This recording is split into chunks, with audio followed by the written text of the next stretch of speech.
Triumph, Ducati and Indian motorcycles have announced a revision in the prices of their bikes.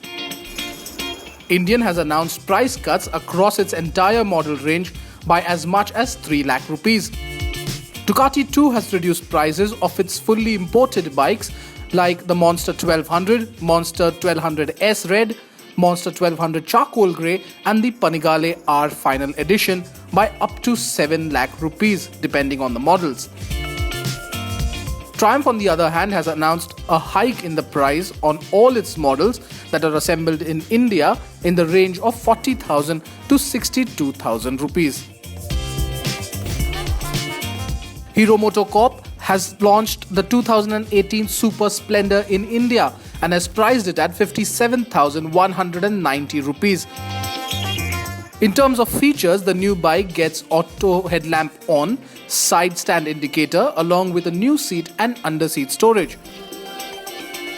It gets a new 125cc engine which is air-cooled and makes 11.24 brake horsepower and can reach a top speed of 94 km per hour.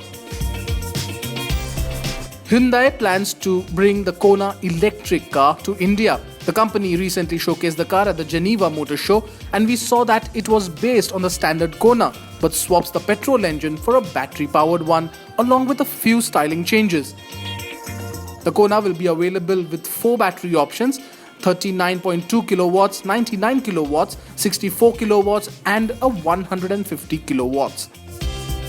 The car is likely to be launched in India by 2019 and will offer a range of close to 470 kilometers on a single charge.